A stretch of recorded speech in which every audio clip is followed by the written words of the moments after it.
All right, we are back from Erie, Pennsylvania. It felt like we were there for a long time. Sure I did. don't, I don't. Even though we weren't there for a long time, I think it just feels like it because we've been road warriors, man. I mean, it was these last Yeah. what almost 4 weekends straight, right? Starting with Topeka, and then I think we had a week off, and then Miami, and then Fort Worth, and then Erie. So it's been either 4 and 5 weeks or 4 and 6 weeks. I don't know, but so I It's, think that's why Erie felt so long. We are only up there for what about 4 days or so, but no, I was there just from felt a lot Wednesday to longer. Monday. Yeah, I guess I got there Wednesday too. That's right. We went up Wednesday because I flew up with Stacy. We stayed in Cleveland on Wednesday, Yeah. Yeah. So and it was a you're right. while. So what? Wednesday, Thursday, Friday, Saturday, Sunday. Yeah, so it was like 5 days, and I didn't go So I until left. Monday, Yeah. so almost six Yeah. days. Yeah, man. It was a trek. We were So it up felt there a long because it was while. long. Yeah. It was. I like Erie. That's one of my favorite stops. Oddly enough. It's a great venue. I have my own opinions on separating the It's tough. broadcast court from the people. Yep. I would like to have figured out a way like we used to do of having everything together. This goes back to something that we talked about on previous shows. Like we got to start taking the game to the people, and this is like I feel like this is the third week in a row we've taken the game away from the people. So, um, but yeah, so it would have been good to That have it depends all in who the the same people venue. are. I mean, who do you want the people to be? Because the people that are playing, you know, yeah. I mean, I think like, taking the game to the people. I think the effort was to take it to the other people, but I don't know if they're really ready Yeah, to jump in on a cornhole tournament yet. So yeah. It's funny because I was talking to Stacy. I'm like, he and I had some great talks, by the way. I mean, you and I voiced a lot of our opinions on things that we could maybe do differently or do better in last week's hmm show before the national. And you were wondering, really, that probably more me wondering how that would be received. And Stacy and I had plenty of time to talk. And I told him, I mean, that's the great thing. I mean, there's nothing that we say on this show that we wouldn't say to Stacy or Trey or sure. Fred's face. I mean, there's just and we discuss a lot of things behind the scenes. So pretty much everything that you and I talked about on last week's show, I brought up with Stacy, and I mean they are lockstep might be too much of a stretch, but they're pretty much right there with everything that we said. But one of the things we were talking about is going to the people. I mean, we got to start taking the game, onto the streets basically. And I told Stacy, I'm like, have you ever thought about going to a mall? And I mean, I was just kind of half joking. He's like, actually, yeah. He said we have. We've thought about maybe doing something like in Mall of America or some of the big fancy malls. Doing something there to where hmm we have a chance as a sport to catch people walking by. Because as you and I talked about last week, so we don't really need to beat a dead horse, but when we have these events that are not near a community or not near other events, it's really tough to get people out there. So, but he said, yeah, he said they're definitely thinking about that. But we just need to be creative. I mean, Kathy and I were talking about it. A great place to hold it would be at the Citadel here in Charleston. Those cadets at the Citadel, if we told them that we would have a championship game on a Saturday, that place would be packed. Their gymnasium and have it in front of our some of our future business leaders and military stars. They would absolutely love that stuff. But malls, whatever. Just be creative. I hear you. I thought it was interesting that Stacey was kind of thinking the same thing. But no, I'm sure. I mean, it, I know he's talked about stuff. I mean, yeah, it's tough. It's all about money, basically. yep. But everyone who It's all sees the about money. game loves the game. Yeah, I mean, really, it seems like everyone who gets around it has a great time. We So, had I don't know if you were aware of this, but in the area we had, especially on the first teams night, there was a decent crowd of folks that weren't players there that were up top, and unfortunately, they didn't get the best representation of the game. There were some rough starts to those games, and I mean you could hear them. I mean, you guys had your headsets on, so you couldn't hear them, but they were not impressed with what they were seeing, and so why? that How? was What? Like, tough. what part But were they they not just, I impressed mean, with? they just players weren't playing well. I mean, it was a dirty Okay. game that no one was, it just wasn't played well, and you could hear them going, "Well, I mean, this isn't hard. I can do that." You can hear them yelling from, Is so that right? yeah, Interesting. they weren't getting the best representation of the game. Unfortunately, I forgot who was playing, but it wasn't any of their best games, and it just Yeah. looked. it looked bad. Well, can I, along those lines, quickly say something, or maybe not so quickly say something? I'm going to retweet it, and I'm going to add my little comment to it today. Hmm. Tony Smith, right? We used to talk about Tony and Eric Davis, or at least I did, almost in the same breath, right? With Right. similar style of game. So Sure. guess who went to a little bit faster bag, and then even to a little bit faster bag yet? Tony Smith. Yeah. And guess who hit 74 of his 80 bags with Sure. a doubles major championship victory? Tony Yeah. Smith. And guess who is now back-to-back career title winners because of making this change to a little bit more hole-friendly, little bit slider, a little bit faster bag? Tony Smith. Yeah. And I guess hear you, man. who made that adjustment? Eric Davis. And Yeah. I say all the time, and I will fight and debate this until the end. At the end of the day, just like the fans at Erie, the goal of the sport is to put the damn bag in the hole. And those who do it the most win. It's that freaking simple. Yeah. Tony Smith made the change, hitting more bags in, back-to-back winners now. Shootout and a damn major champion. Unbelievable. National. Who knew, right? Yeah. Yeah, it's big. I mean, I'm all for it. I think that he still has the ability to do other things, and that's the beauty of it. Like, Yes. I think all those guys and what we're dealing with is professional boredom in a way. I mean, a lot of those guys, if you ask them, like, yeah, I can throw 40 bags in a row. Everyone out here can. It's like, oh, then do it. I think some of them get bored with that, and they would rather play a different way because it's more fun. I mean, I think the end of the day, the object is to score more points, to get to 21 first. And however you do that better, I think some people can debate it. But I think you're right. I mean, I think some of the older players that want to play a dirty game need to be a little bit more hole friendly with how they play. I think it would help them. I mean, I think that's where the game is. The game right now, the best players can play, like we've said 100 times, they're 5-tool players.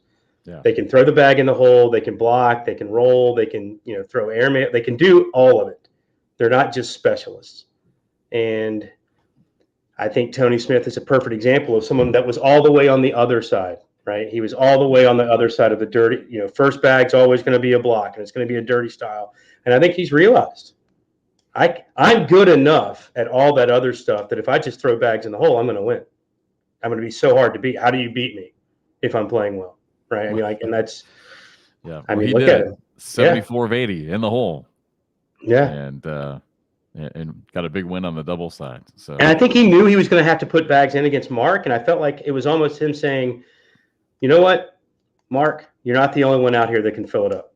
I'm just going to go right with you, and you're going to have to keep up with me. And then I think he was also kind of hoping his partner would put some pressure on the other end, because that end was a little different. It got a little dirtier, but it was something to behold. I mean, a lot of people are still talking about that as one of the best matches of all time. So yeah. impressive. So for Jade and other people out there, although Jade was probably watching, but for people who may have missed it, so 39 rounds. It was like over 300 and something combined bags that were thrown in our national, so our major doubles final, won by Tony and Jacob against Mark and Philip. So I mean, just one of the all-time epic broadcast court matches for sure.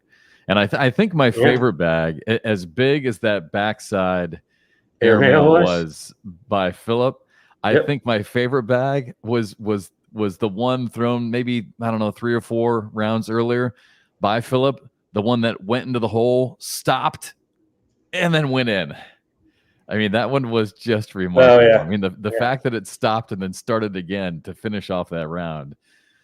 And again, it was another must-have bag. I mean, there's just so many clutch shots, and that's what I mean. Those moments of the game are the ones that I love the most. And again, going back to what we were just talking about, again, I appreciate the dirty game. I appreciate the roll bags and the cuts and all that kind of stuff. But when you get into those long rounds where every single bag in matters, and we each have 4 bags, you hit your first 3, right? Mm-hmm. and the game's on the line. It's 21-20, 21-19, whatever. I mean, you have to be perfect. I love that when no one can miss a bag, or you have to block each other out, wash each other out. There's Yeah. so much pressure on that last bag. I mean, and the fact that all four of them were in that situation multiple times Oh, where they yeah. had to be perfect. The first three are in by each of us. You throw yours and hit yours, right? Now all the pressure in the world on national TV is on me to hit my final bag, and I do it. I mean, the fact that those guys do it under so much pressure, I just absolutely love it. I mean, it makes me nervous just watching it, just calling it on TV. Yeah, I think Mark and Philip were under 4 or 5 rounds where they had to hit last bag to continue, and that was fun. It was fun to be there, actually, because you could feel the crowd. We did have a decent crowd for that night. There was a good crowd in there, because everybody wanted to see who would win doubles and singles. But it was a lot of fun in there. It really was. It was a lot of fun, especially once we got deep into the match. I mean, and it's kind of one of those matches that if you go back and watch, it kind of starts off kind of slow, I felt. Things are kind of happening, players just kind of feeling each other out. And then all of a sudden, once it got deep into, both teams got past 15, it really, the pressure, and you could feel the pressure in the building. It was awesome. Yeah. Trey caught I think it was Trey who caught a clip early when he was watching it back of Tony Smith. I think it was round 3. Tony and Mark washed it out with double 4-baggers, and Tony under his breath made some comment along the lines of, "Man, we're going to be here all night." Yep. And little did he know that was round 3 of what was going to become 39 rounds and over 300 bags. That was just, he knew. I mean, he knew. Yeah. I mean, he knew Mark wasn't going to miss. He wasn't going to score a ton of points on Mark. Got a few here, a few there. I mean, that was fun. It was really fun to watch. I was actually super impressed with Tony Smith, to be honest with you. Yeah. And I'll tell you why later. I mean, when we go through our power rankings, I'll tell you why I was so impressed with him that night. A little tease. I like it. Mm-hmm. I like it. I don't know how much cornhole you want to talk, if there's anything else you want to talk about, but just one more thing on the weekend. And I like getting your thoughts on this because for those who don't know, again, who watch the show, so Bernie does basically at these major tournaments, there are 4 huge brackets. I mean, there's 256 pros, right? Mm-hmm. And so you basically get 4 brackets, and it's like 4 NCAA tournament brackets. I mean, they're large brackets, and each one of those brackets is live streamed. So we don't get a chance to see them all, but you got a chance to follow one entire bracket. Yep. And I hop on for a couple hours and try and help out, and then I get to walk around a little bit, and going back to shows that before the season even started, I made the comment that I wanted to see greatness in this sport, right? I don't want to see bags off the board. I got to tell you, Bernie, walking around this weekend and doing some of the little bit of the live streaming that I did with you, I'd love to get your thoughts on it. But I feel like I truly saw greatness. Like I was giddy. It didn't matter what court I was standing by. I really saw some great matches. Not all of them. It's a hard sport, and there's a lot of really good players. I get it. But man, did I really see a high level of play, which is really what I want to see, because when the fans do start to come out, I want them to be impressed. Like we've talked about, when I go to an NBA game, I want to see them dunk and hit 3-pointers. Mm-hmm. I mean, I do. We've talked about this before with other sports. And when I go watch a cornhole game, I want to see them banging in, bags from 27 feet away and hitting those roll shots and hitting the airmails. And man, I just thought that the level of play was so high. It was really fun to watch. Yeah, sometimes, I think we got blessed with one of those matches on TV for that doubles championship, but the other matches that night were not great, right? Yeah. I mean, I meant more behind the scenes. You're right. No. And what I'm going to say is, a lot of times the best matches you will ever see happen on the play, like as they're playing in and on the floor. You'll see some of the best matches of your life out there. And the shot making, there was about a 2.5-hour stretch in our bracket where the shot making was unreal on streaming. It was unreal. It really was. I got Jimmy Humans, and I think he may have been Tony. I can't remember who he was playing. It was unreal. the shot making. I mean, it was airmail after airmail. They were putting each other in crazy, positions. It was fun to watch. It was a lot of great cornhole. We saw Ryan Windsor get hot for a while too, didn't we? Yes, we did. Yeah, Ryan was playing Windsor made a huge push through our bracket. Had Devin Harbaugh in my bracket. We had bracket B, I think it was, and we had Harbaugh, Windsor, Tony Smith, Jimmy Humans, just to name a few. There were several others in that bracket. That it was Cheyenne was there, but she was dispensed fairly quickly. So it was impressive to watch. And Fisher Hamilton, and as the bracket kind of wore down, Alex Rawls also in that bracket. I mean, it was. Yeah. I think Alex was in. It was. Yeah, Alex was crazy. Was in our bracket. Yeah, he was in that bracket as well. Yeah, it was crazy. Okay, good. I'm glad that you kind of had that same feeling. And just walking around, some people from other brackets. Jamie Graham had it going. Caleb Batson, holy cow, Caleb Batson really had it going. Jake Gore again, Alan Rawls again. Golly, I know. Yeah. Both Alex and Alan, great weekends again. But yeah, I just felt like there were so many players who just really had it going. Yeah, it was special to watch. So teams play. It'll be interesting next year to tweak how we go forward with teams play, because the only thing that's been negative about teams play has been the fact that, and this is just a TV problem. This has really nothing to do with the sport. It's just going to need to be tweaked because of TV. But right now we have teams play in the sport of cornhole. It's a best of 7 series, which is fine. Everyone does that, right? Everyone does best of 7. But the problem is when you have a 2-hour TV window to fill and someone goes 4-0, you're done after an hour. And you're like, holy sheesh, what are we going to do for the next hour? What are we going to talk about? So we have to play out all the matches anyway, even though. Well, they play for money. They play all those matches are for money, but yeah. So next year they're going to tweak it a little bit so that every single game is worth a little bit more. Because right now, what means most is if you win, 4 out of 7. I don't know how. Yeah, I don't know how. Because when you start doing that, though, you end up playing 2 different games, right? You're playing best of 7, and then you're playing most money. So I don't know how they've got to figure out a way to do it. Yeah, I don't know. I don't know how they're going to do it actually. Yeah, this was actually something else that Stacy and I talked about, and Trey and I also talked about a little bit. They're thinking about maybe there's a couple different. And again, they're going to have to talk through it, and we've got plenty of time because nothing can be done until next year. But two prevailing thoughts are: one, make every game work just worth a win, just like in baseball.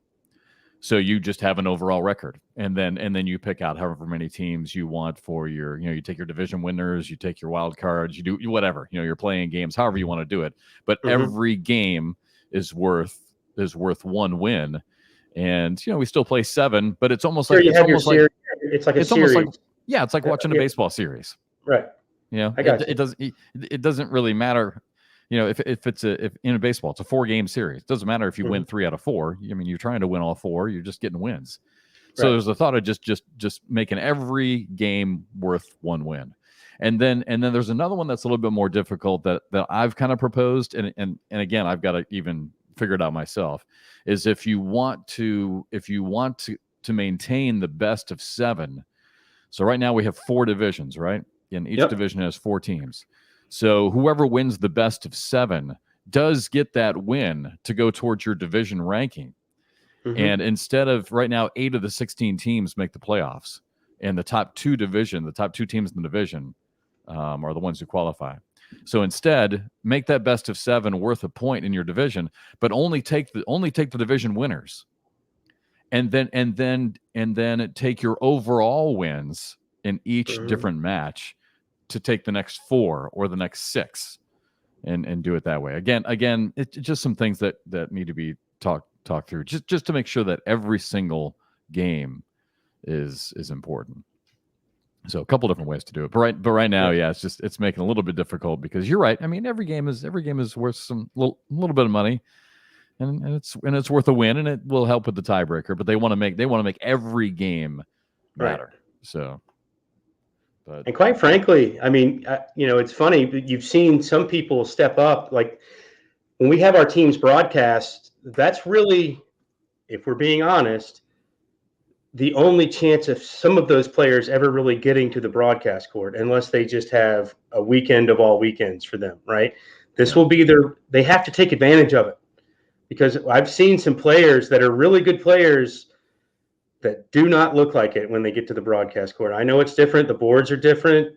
It's a different feeling under the lights. It's different. I get it. Some people have stepped up to it, and some people have definitely cowered from it, and it's tough. Yeah. Because it hurt, and I'm telling you, it hurt the sport a little bit, because we had some people in some local. What do you call someone from Erie? An Erieite? What? We had That's some a local great Eриans. question. I have We had some no local idea. Eриans in there, and they were just like, "What is this? This is nonsense. I mean, put the bag in the hole. This is ridiculous." I mean, you could hear them yelling, and it was like, "Oh, too bad." That is an interesting point, Bernie. I mean, we got 16 teams across the country, 16 players on each one, and it really is. You mean That's your chance for some I of mean, those players. That's your chance. we've Don't got blow some really good players. I mean, we talk about these top 50 to 100 players, but you're right. You start getting down to player number 188, player number 200, and They're yeah, still sometimes really good players. It's just that's part of the problem. How do they handle pressure situations, right? right, yeah, What's keeping them down there is when they have to play in big tournaments. You know what I mean? Like, and yeah, it's different. And here's your opportunity to shine. Some people step up, and you see it. Like, you'll see a player. We saw some PDC players, for example, in teams play really well. You know, and so that yeah, was awesome to see. And then we saw some of our pros not play so well. And so it's yep, gotta step up when the chance is there. That's all yeah. I'm gonna You're say. right. Speaking of teams, and we'll move on from teams. I really do like teams, and one of the things that I really like is the strategy behind how you're going to set your lineup, Sure. right? And again, for those who don't know, so there's 16 teams, 16 players, but only 14 will play because you have 7 matches, so best of 7.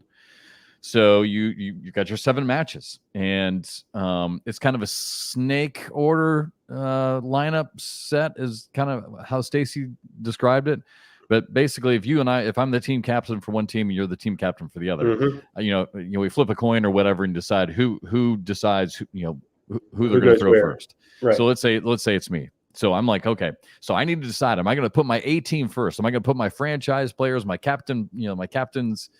The captains of my team, the top players in the world, the top players on my team, my highest round draft picks, whatever. Am I going to throw them first to try and get out to an early lead, or do I want to sandbag those guys, right?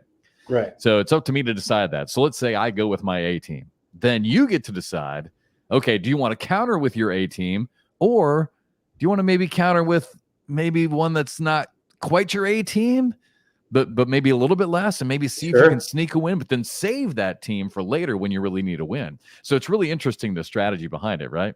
I think it's huge, and I think it's, do you keep some of those massive teams together? I think sometimes I've noticed some teams that should have probably split some teams up. Like, you know what? Instead of one great team, take this player, put him with a solid person. Take this player, put him with a solid person. Yes. Now you've got 2 really good teams instead of just one great team. And it just, there's strategy there that some are handling well and some are not.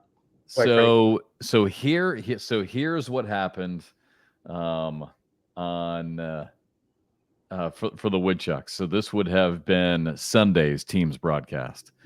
And Jimmy Humans, if this is you, brother, I'm not hating on you.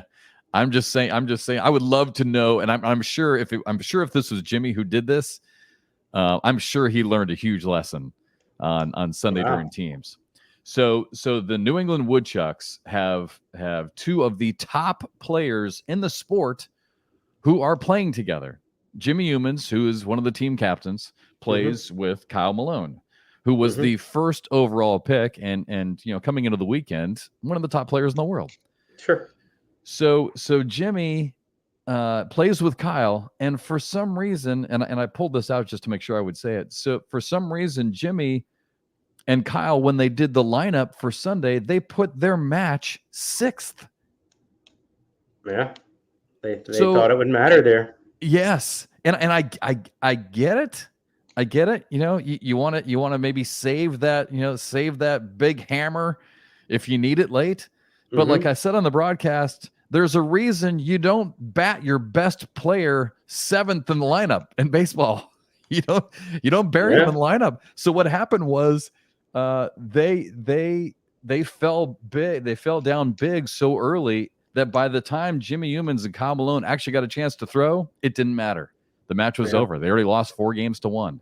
So I guess it was just kind of interesting, and I would love to talk to Jimmy. I didn't get a chance to catch up with him after the game, but I will, and ask him if they're going to change that. I mean, if it were me, if you want to do that, Bernie, if you want to save your A team, your captains, your franchise players, your top players in the world, but if you want to save them, I guess I could maybe see an argument to put them fifth.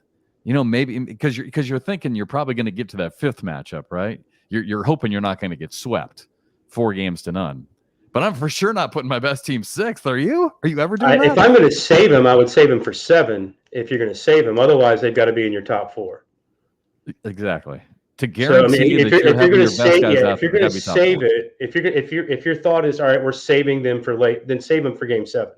If it truly is a deciding game, it comes down to that, then you look like a genius. Otherwise, you got to keep them in your top 4. Right. Yeah. I think.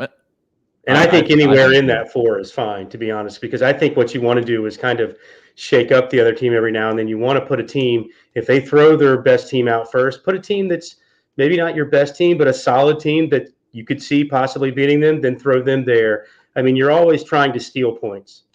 You're not trying to go head on head. Like you don't, there's their number 1 team. Well, we're throwing our number 1. That's not how you do that. You actually don't do it that way. You're trying to steal points in there. And it's interesting. I guess they were hoping they could steal some later, but your best team has to be in your top 4 unless you just believe it's going to go to 7, then you put them in 7. But yeah. I mean, if you're going to guarantee that they're going to be out there and make a difference, and that's where teams is a little different. And that's where teams is different because you really don't want your best team against their best team. If I'm a captain, I don't want that. Because there's a real possibility I may lose with my best team if I do that. You want to find a way to guarantee a win with your best team. And that's usually not by throwing against the other team's best team, usually. So you're trying to find ways to steal points, but I get why they did it. I just don't know if, I mean, quite frankly, I really want to talk. They also had guys that just didn't play well. I mean, I don't think it would have mattered all that much had they played better, but. Yeah, but you throw Jimmy Humans and Kyle Malone up there in the second or third matchup and get a win, and I mean that totally changes everything. Sure. In the outcome of that matchup. So sure, changes the confidence for everyone. I like that they were doing the whack-a-mole stuff. Oh my gosh, that was so funny on the broadcast. Yeah, the benches were having fun. Yeah. By the way, that was funny. I need you to say the word bench. Bench. Oh, there you got it. That's how I said it the whole time. I think people just heard what they wanted to hear. That was so funny because no. I was there. It sounded I was like there too. It sounded like you said bitch. It was so funny. Like so we have starting lineups, right? Mm-hmm. And for those you wouldn't even see it if you're watching on TV because it's before the TV broadcast comes on. Bernie's like the MC. He's the PA guy. So he introduces all the starting lineups. Now for the Arizona Burn, our first matchup, and you do a great job of it. But before you introduce the starters, you introduce the bench players. Yeah. And so it was so funny because of your accent and the way it comes through on the microphone. It sounded like you say because you have to introduce the bench players first. Yeah. And now for the bench players. That's it really sounded like you said Set your game up. I know that's what everyone told me. That's funny. I'm telling you, Bernie, the whole place died. And then when you said instead of saying I can't even say instead of, but when you said players back to your benches, it sounded like you were saying players back to your bitches. I'm telling you, we could hardly. I mean, I had like tears in my eyes. I was. Yeah, being Southern has its problems sometimes.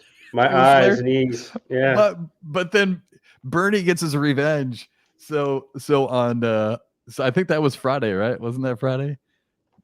Because then on Sunday when you went to do your starting lineups, and before we get to the starters, let's first introduce your replacement players. No, they made me do that. They made me do that. They wouldn't let me say benches again. God, that was funny. It did sound like you were saying bitch. That's awesome. Bitches. God, that was funny. Bitches. I made some notes about teams, by the way. One of the many things I love about this sport is all the stories behind the scenes.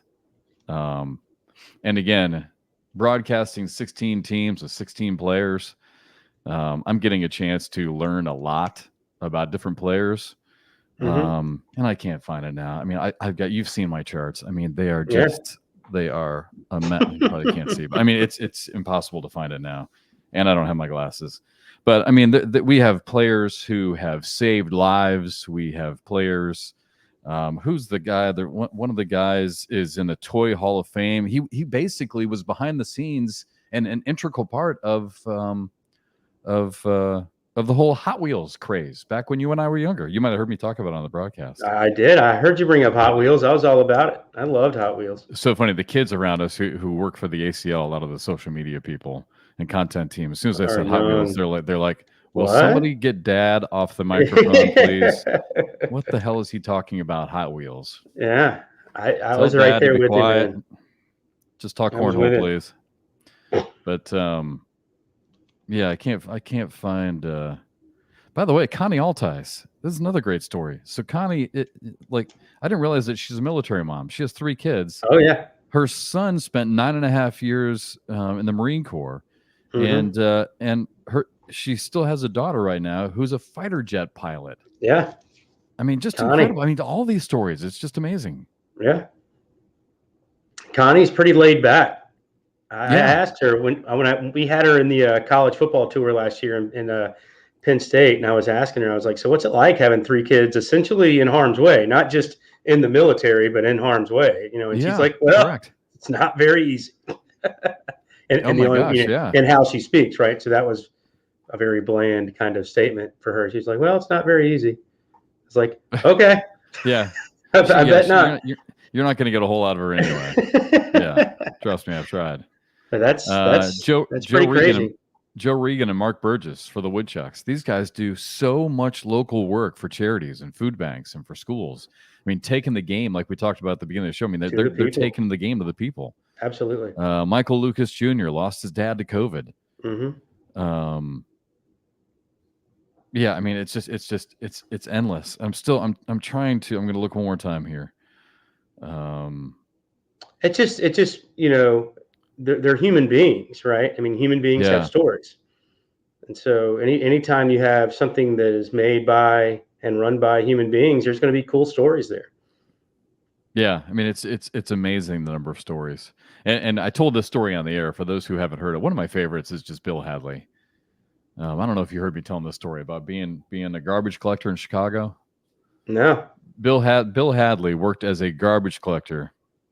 I can't find my Hot Wheels story. It's really pissing me off. I'm so damn organized. I spend so much time working on these damn charts, and I can't find it.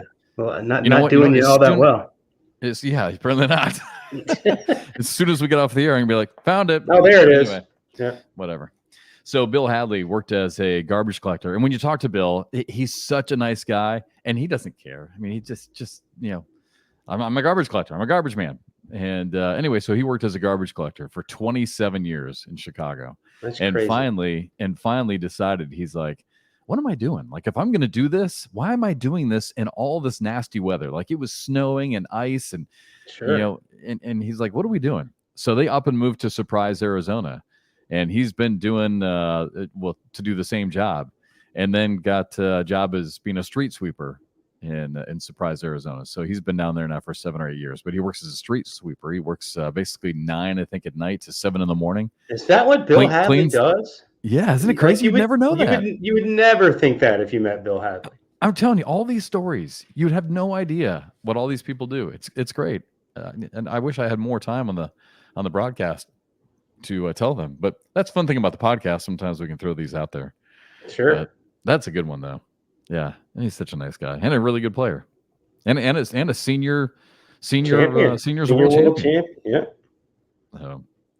Bagging Bill Hadley. I feel like I'm dominating the conversation. By the way, I mean, I could keep going. Is there anything you always do, Jeff? That's what you do, man. It's good. I do talk for a living. So. No, I'm going to pause and catch a breath because I've got another topic that you know what? I'll go ahead and tell you the Tony Smith story. So in singles, Tony was in our bracket, right? And he was playing so well. He got put down into the losers bracket fairly early, but then started winning and got on a run. Well, the problem with that is when you're coming back, and once we had already gotten to where Alex Rawls had won the winner side of the bracket, he was waiting for the loser side to play out. But Tony Smith was on that side, so he had match after match, and there's no rest when it gets like that. You're just you're back on, you're back on, you're back on, you're back on. And I guess he just got tired because he up and quit against Fisher Hamilton. He got down, and he got down early, like 10-1, 11-1, something like that. And he just kind of quit. Just kind of started throwing all airmails, and he said after the match, he's like, I was hot. I couldn't cool off. He's like, I wasn't in it anymore. Once I got down, I just was done. So to then see him that night play the way he did and grind and not give an inch, I mean, it was kind of shocking to me that both players exist within that body. I bet it was. I didn't know that. I wish you would have told me that. That would have been good to know for the. Well, I mean, it's a pretty negative thing about Tony. I mean, because he quit. Well, I mean, I wouldn't have said that on TV that he quit, but I would have talked about the fatigue factor because it's real. I mean, no, he said it was because like it's game at like usually you play a game, you have a couple minutes, kind of relax. You might get called to another court somewhere else, but you have a few minutes. When losers bracket get like that and they get deep and like you're playing and it's instantaneous, it's match after match after match, and he got stuck in that rut, and I think he was just done. And it wasn't like he was playing, it was like Harbaugh, and then it was Windsor. And then, he was going through these kinds of players where he's grinding. And he finally got to Fisher Hamilton and was just like, once he got down, he was like, I was done. He's like, I was just done. I was watching it, I was calling it, and I was like, oh, wow, he's not really even trying now.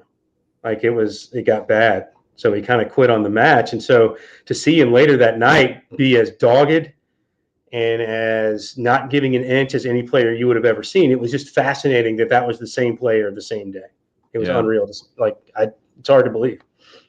Well, he's still a really young guy. And I wonder if he even in the same day he learned from he just didn't have it in it, and that's what these players have to go through.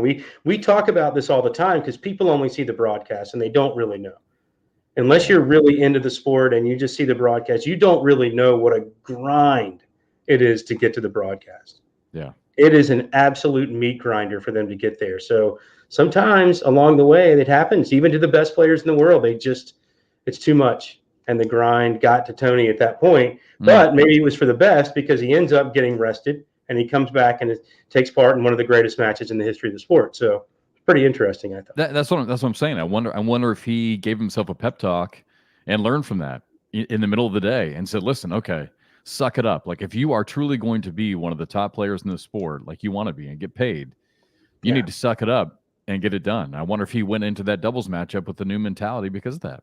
Yeah, or he just was rested, because let's say he wins that match against Fisher, then he has to try and double dip Alex. I mean, that's just, those are long matches if you're grinding like that. I mean, that's tough. And then you'd have to put that down and then go right over to the arena, right? Because if he would have done that, he would have been one of the last matches there. He would have had to come over to the arena. I don't think we would have seen that doubles match had he continued in singles out of him because there would have been too much of a grind. Sure. Yeah. That's what was so impressive about a Justin Burton Jr., the national before, doing singles and doubles because it's a grind. It is an unbelievable grind on those players. Yeah. Yeah, absolutely. Interesting. Speaking of the broadcast, so there was an incident during the broadcast on one of the graphics that I just want to address real quick, and then we'll get to our power rankings to wrap up the show. Okay. So it was during the doubles matchup, and we were when you're watching the TV broadcast, from the left side of your screen, you'll see. I don't know which way it is on this because I think this might be backwards, but whatever. When you're watching, it doesn't matter what sport. You'll see something pop up that identifies a player. and talk. It Mhm. says their age, their hometown, and it has a few Sure. career highlights. It's called a slab. So these slabs will pop up, and you'll see some information on the player. I'll talk about it real quick, and then it goes away. Well, there was a slab that popped up. I don't know if you heard about this with Mark Richards, and there was a little bit of debate about it, and rightfully so. The slab came up, and it said Mark Richards, Union Mills, Indiana, I think is what it is. 24, 26 years old. I can't remember how old Mark is. And then under career highlights, one of the career highlights was blew a 20-2 lead in the doubles of the World Championship Wow, in that's rough. 2022. Now, I just want people to realize that I mean, when that, and trust me, I'm not trying to pass the buck on this. When you see stuff like that, the broadcasters don't write that. There are graphics people within the production team that do that kind of stuff. And sometimes they're sports fans, and sometimes they're not. But I just want to let people know that, because we actually had a conference call yesterday, long call, it was a great call that we had with the production people and with the ACL, and I'm on that. A bunch of people are on it. Yeah, I'm not on that call apparently. Yeah, it's more of a TV thing, to be honest with you.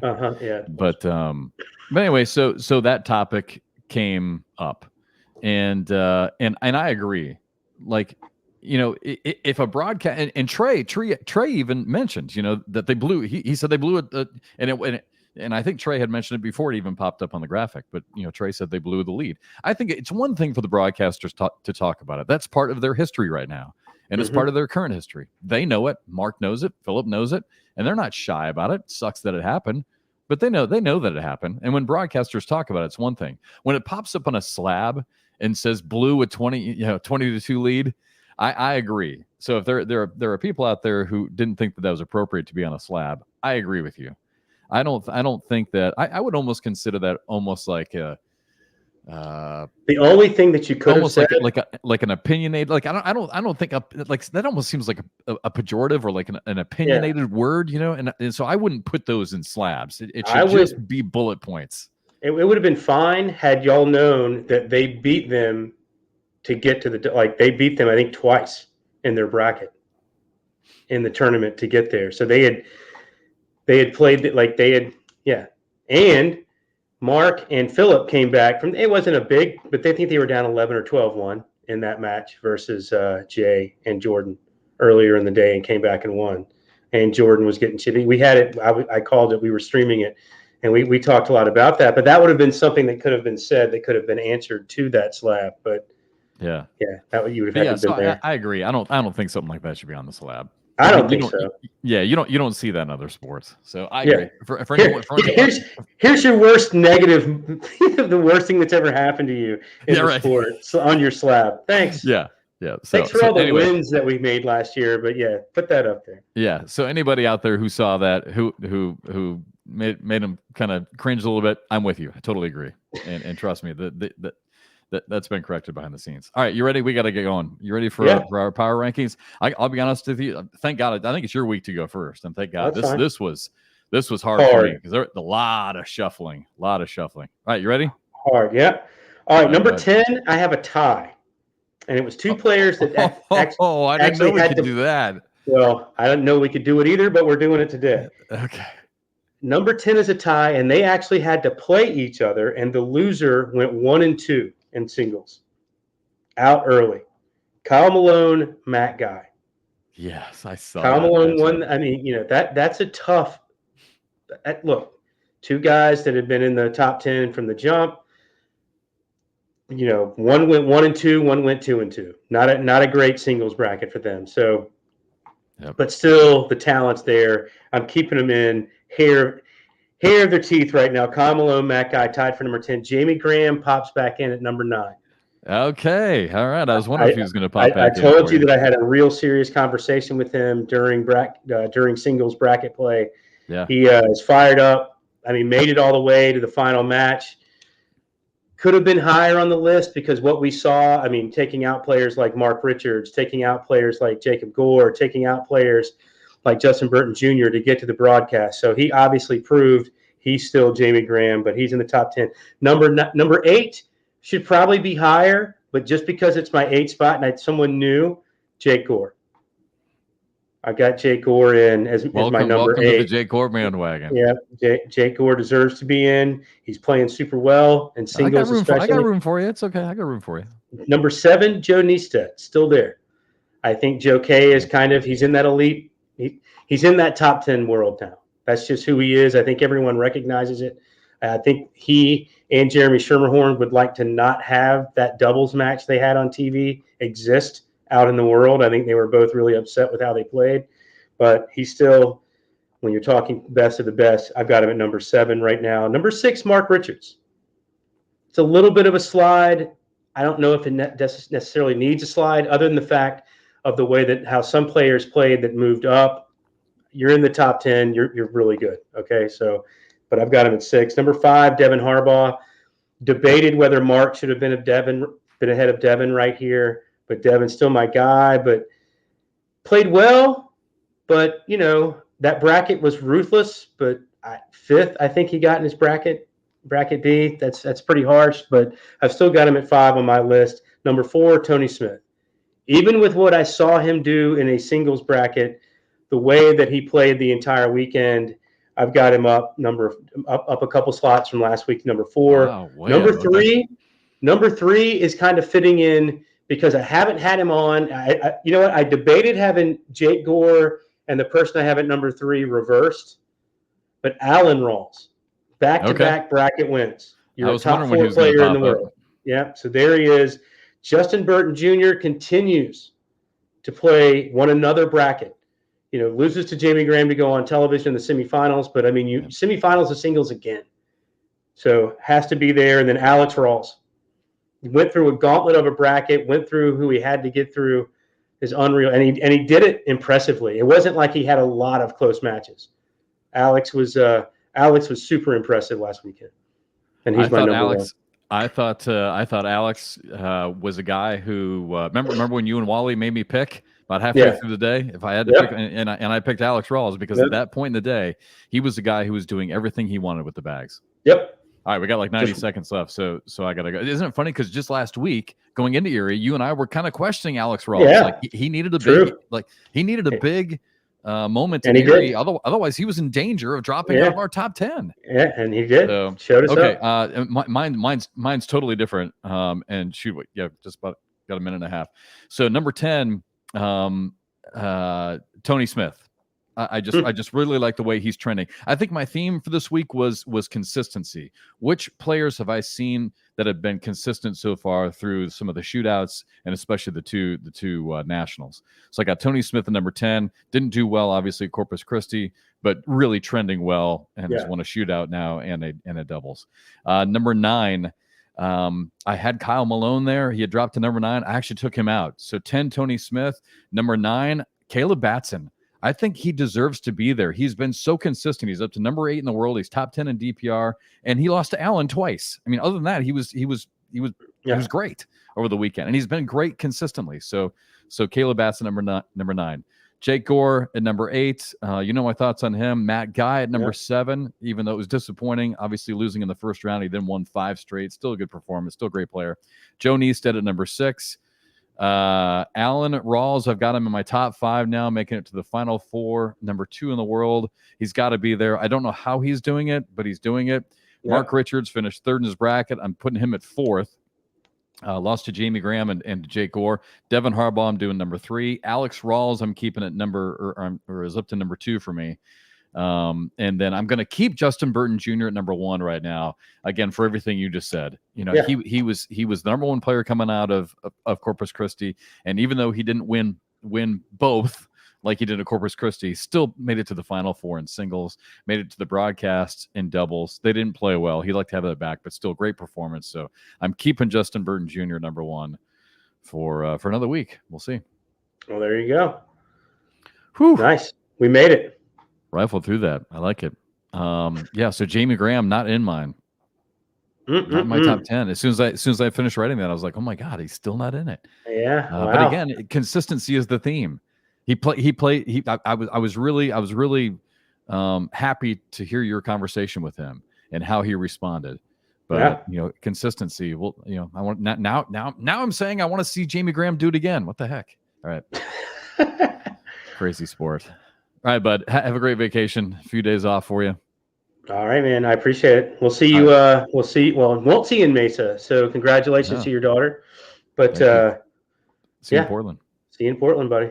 All right. Have a good trip. I'll talk to you later. All right, man. All right. Bye, everybody.